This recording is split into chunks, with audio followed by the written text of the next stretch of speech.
Hi everybody and welcome to SA Rugby Magazine. We've got a very interesting show today. I've got James Dalton. James, welcome. Hello Kevin, nice to be here. I hear when Nice to be your company. Always a pleasure, James. I hear when the Tokolosh goes to bed, he checks the closet for you. It's really any truth to that?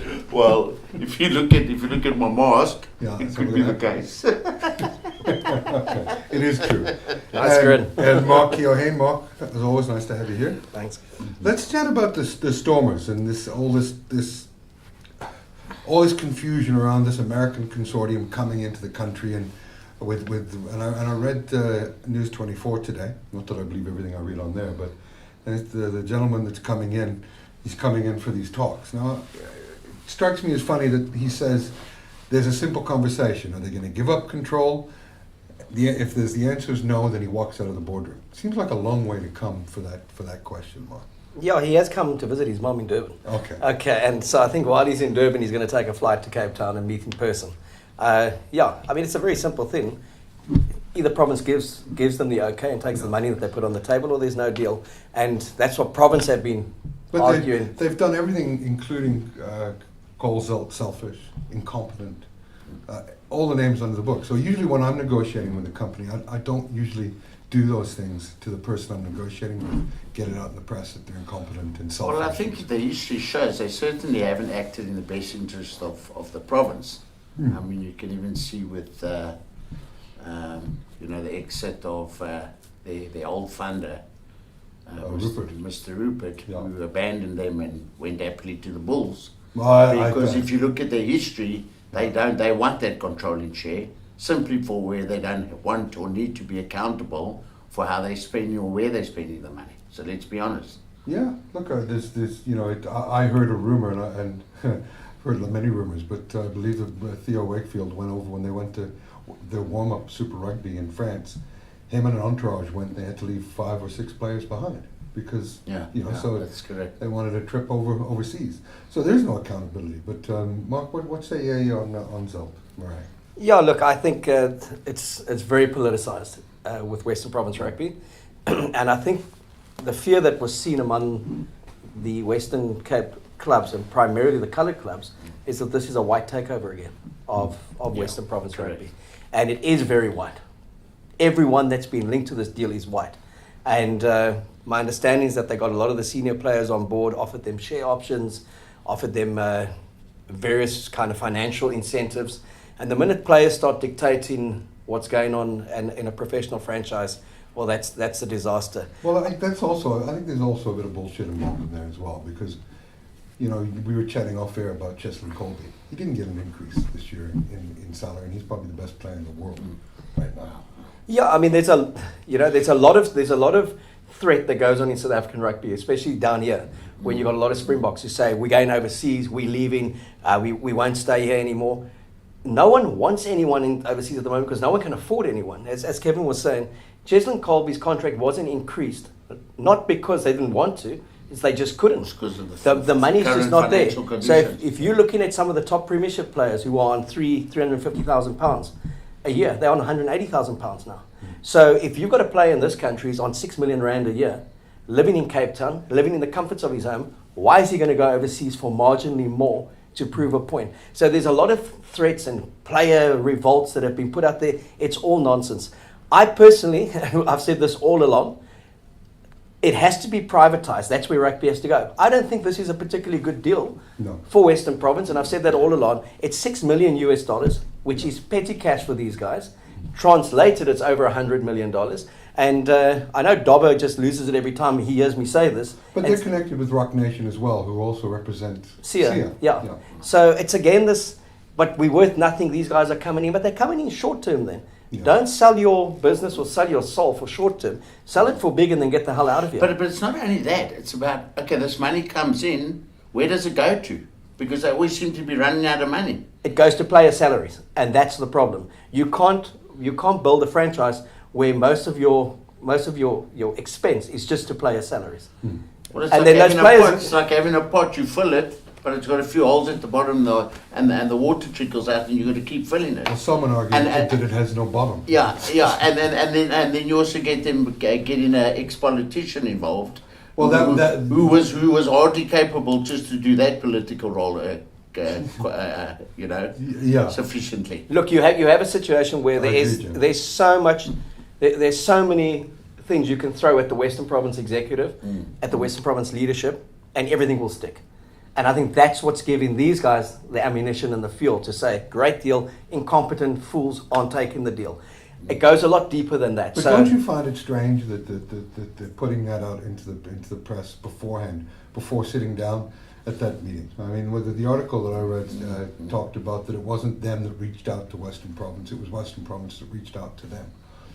Well, look, I know some inside info. I mean, I was present in a meeting where Zelt approached the financial institution to try and raise like easily 120 million, which would be basically cover their bills for 1 month. So you just almost see, when Mark touched on this, you've got the coloured club influence here, that is certainly based on all of that. And if you look at the historical behaviour, they will never give majority. I can underwrite that. and I don't blame them. I wouldn't give it up either. Well, not for $6 million, but at some stage something's going to happen. You're going to run out of funds. There's going to be maladministration, and the whole thing's going to come crashing down. No one will sponsor anymore, because if you can't pay the bills, you go out of business. Absolutely. You can't keep running.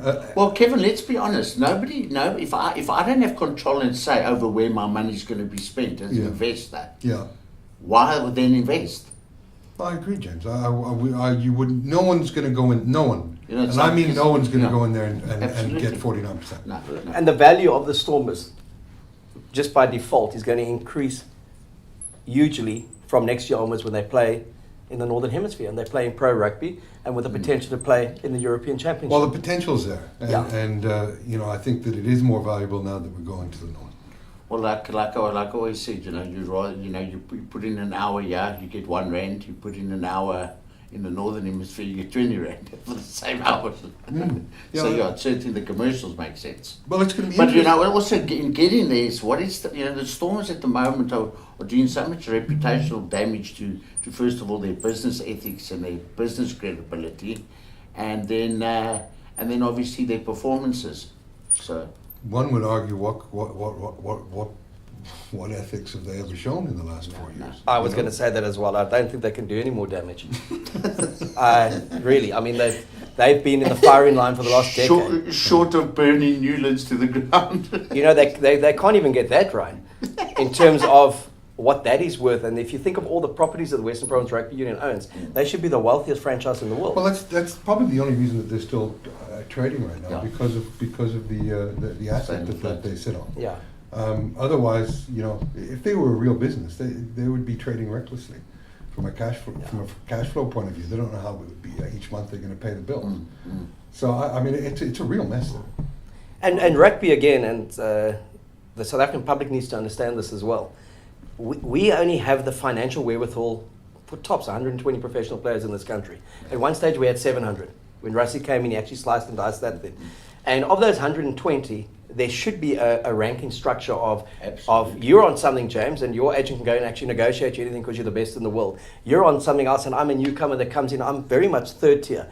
But every kid who comes in there at 18 believes that they should be on an A kind of contract, or they're going to go to France, or they're going to go to Japan, or go to England. Those days are long gone now. COVID has killed that. And the money just isn't there at the moment in the game. Well, it's like having, like you say, quite rightly, you should have categories. Category A, B, C, whatever. You're not going to get the same price for a used motor car like you're going to get for the price of a new one. You get in this country, but you get in this country. There's some very, very ordinary professional rugby players who are earning close to R2 million a year, and sitting on the bench, Mark, most of that. They wouldn't make a team elsewhere. No. Yet they are on that kind of money. It's. Well, I think also going to the north is going to highlight that even more when we start competing with the north. I mean, I think there's this perception that Super Rugby is being so far ahead of every competition in the world, and when the Bulls and the Stormers and these teams bed down in that conference, they're not going to finish 1, 2, 3, and 4. I can guarantee you that. No, not at all. And what it will do is because at the moment in pro rugby, the likes of Leinster and Munster will play their A team 1 out of 5 games. Yeah. and then they'll play them in the playoffs. Yeah. Now they'll play them every week when they play in the top 4 South African sides. So you're going to get a far better quality event. The key from a South African perspective, and this hasn't been finalised yet, is do the South African franchises, and I think it will happen now, qualify to go into Europe, because that's where the real money is for a franchise. Sure. To play in the old Heineken Cup, top 6 that gets in, like from France, that's where you make your money. That's where they determine the success of a coach when he comes in. Can you make your side a top 6 team and take them into that? Are they still negotiating that, Mark, or is it part of the package? I think it's everything's still under negotiation, because we still haven't even officially confirmed that will be the tournament structure. But it has to be part of that, because it's a long-term thing. South Africa's not going to the north for a season. They're going to play their Super Rugby franchises will be playing there. New Zealand's already released their 2021 Super Rugby program, as has Australia. And they've really released their 2022 Super Rugby structure, which is the 5 teams from each country, a Fijian team and a Samoan team. So South Africa is out of that for the next decade. They've confirmed we'll play in the Rugby Championships, they said, for the next 10 years. The contract is till 2030. But Yuri Roo, Mark Alexander, all the leadership there have said it's under negotiation. They are committed till the next World Cup. They have to give no commitment beyond that. And that makes sense. So they will be there playing All Black Springboks for the next 3 years. And then they'll decide what goes on. But it's certainly not going to be a 10-year extension.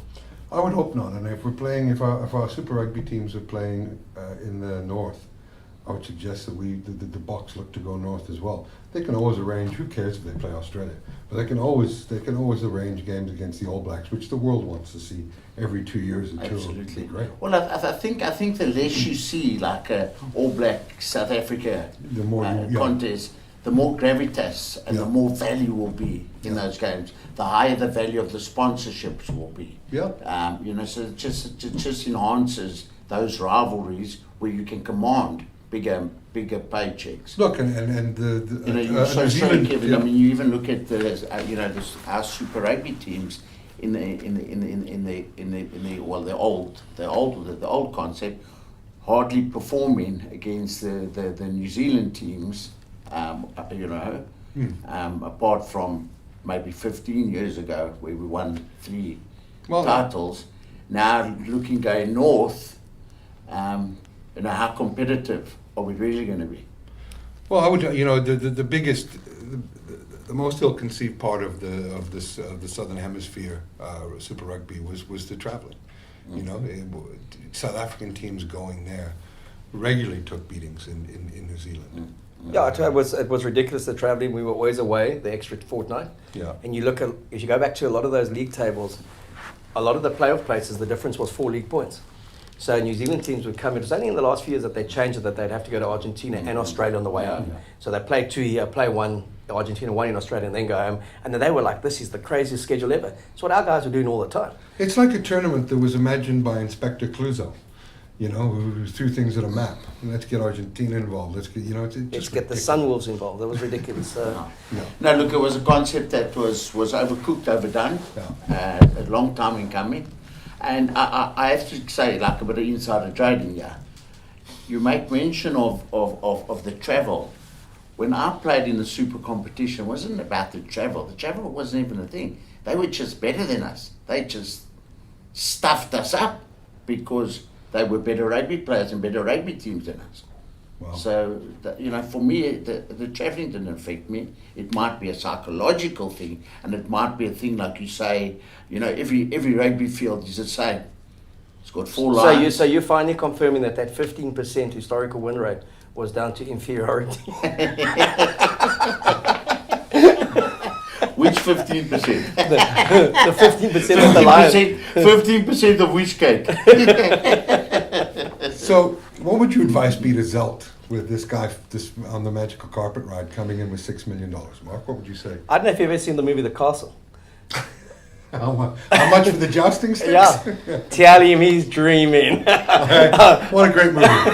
First of all, and I mean, I don't mean this disrespectfully to Zelt, but he certainly should not be the man handling this negotiation. In all honesty, I just think he lacks that business acumen and expertise unless he's pre-consulted and goes in there with a defined game plan. Look, it's a pretty, yeah, I agree. You know, I don't know him enough to make any comment like that, James, but it's quite simple. If you're to believe what Media 24 have written, or News 24, it's a you don't need to fly to Cape Town to ask someone whether they're willing to give up control. That's a phone call, yes or no. Correct. You know, all this And if these histrionics, all this conditions drama. will then come, yeah. Yeah, if you're willing, then we can negotiate. It's a Sure. simple phone call. It's, you know, I don't know why everybody's reporting on it and blowing it up to be. If they're not, then these guys need to go away. And then Zelt's job is to find someone else or a big sweaty wad of cash to prop up this Western Province. Well, I mean, Union. just go look. Why did Rupert run away? Well- And so all the others are also going to run away. Well, I don't think Rupert. I was going to say, Artie ran away. I think Rupert's Well, the I sort of mean, guy that walks away. Okay, you know, figuratively speaking. He walked away You know. and said that 40 million they loaned them is 50 million to be paid back. So when Remgro, it's like, we've given you enough kind of time, we've given you kind of that investment. Look, I think With our hostile liquidation. Yeah. Look, I think that's part of the Yeah. the reasons that Mr. Rupert would walk Absolutely, away was it was. because look I at all know. look at all the bad press that just emanates from Western Province. Sure. There's always scandal, there's always drama, there's always all these negative things. Why would a man like that want? Look, he's had no bad publicity since investing in the Bulls. No. There's no storm in there. There's never any issues. And, It's and, a well in, run. in fact, there's only been an upsurgence in the quality of the Bulls. Absolutely. Yeah. Well, Province needs strong leadership. It's not there at the moment. They also need kind of a coach and players to kind of stick to their lanes, perform on the field, get results, and then once you've won something, you kind of go into a boardroom with a lot more gravitas than when you're taking a beating at Loftus, and then have a lot to say. But hang on, I thought the Stormers post World Cup were the most dominant team in the country. They were for 3 weeks, James. Then there was lockdown and COVID. Well, And as we said, post-COVID, life will never be the same again. yeah. Well, we wish the Stormers the best of luck and Zelt as well in negotiating with Absolutely. with this group, and hopefully there'll be a happy ending. But I wouldn't bet on it. No, I really do, Kevin, because the Stormers it's a strong brand, and it's important for them to be in existence and be part of SA Rugby. Yes. And you know, I mean, there's a lot of history in Western Province Rugby, you know, whether you want to call it Western Province or Stormers. And if you look at the greats that have been associated with that brand over the years, it's sad where the current standings, where they find themselves at the moment. Absolutely. Can't get in. Well, touch wood. Can't. Yeah, touch, Kevin. There you go. Touch it. Hopefully can't get any worse. Thanks, guys, for the insights, and always a pleasure.